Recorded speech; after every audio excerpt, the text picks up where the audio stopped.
So this is the first Infinix phone with a Snapdragon processor, and yeah, that sentence took a while to exist. And it's not just a checkbox feature either.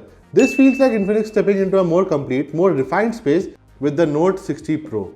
Now, it's not perfect. There are a few quirks and trade-offs here and there, and we'll get into all of that. But first, let's unbox this and see what all do we get in the box.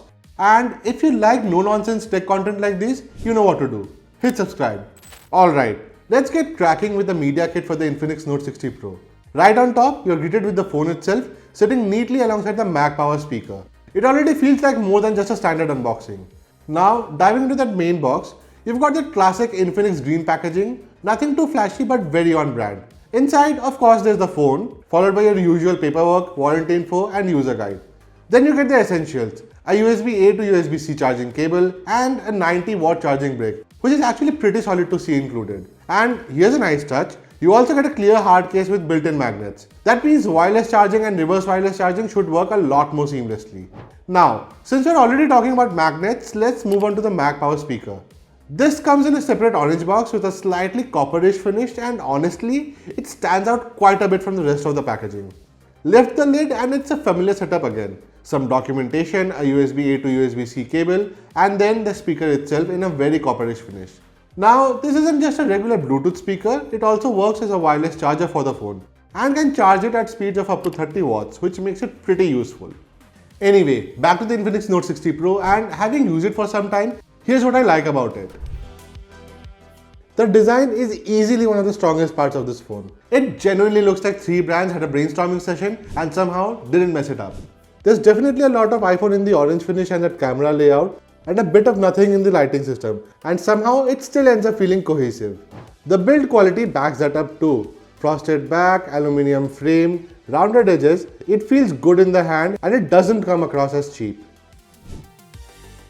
The display is another win. 6.78 inches, 1.5K resolution, 144Hz refresh rate, and very bright outdoors thanks to that 4500 nits peak brightness.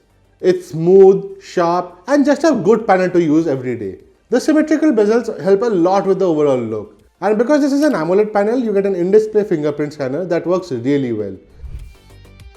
Performance is also pretty solid. Snapdragon 7S Gen 4, 8GB RAM, 256GB storage. Day-to-day usage is smooth, multitasking is stable, and even gaming holds up pretty well. It's not trying to be a flagship, but it doesn't feel slow either.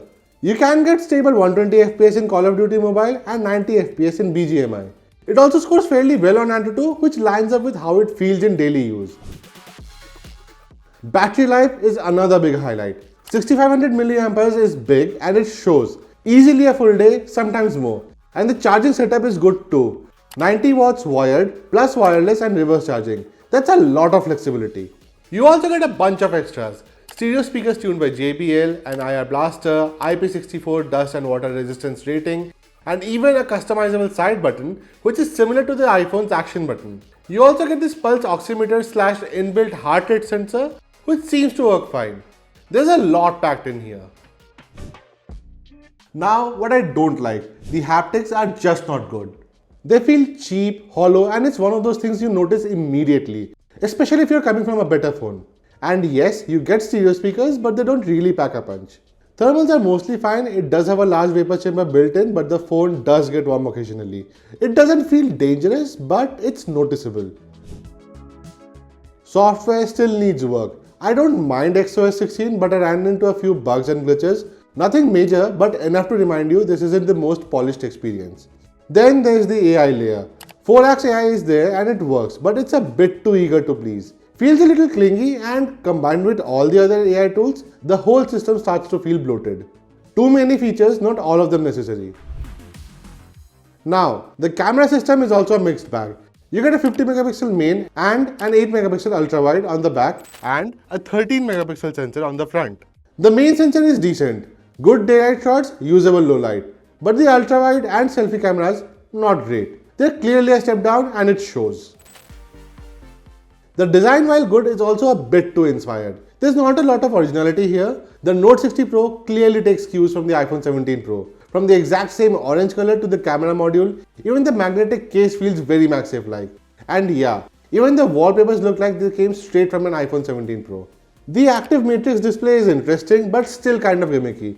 It looks cool, but it's not something that changes how you use the phone. And then there's software support.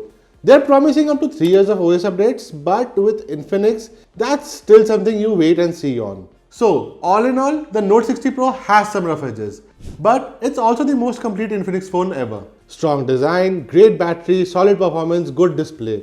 It's not trying to be perfect, but for the first Snapdragon powered Infinix phone, it's definitely a step in the right direction. Really curious to know your thoughts on this, so drop them in the comments below. And I'll see you guys in the next one. Thanks for watching.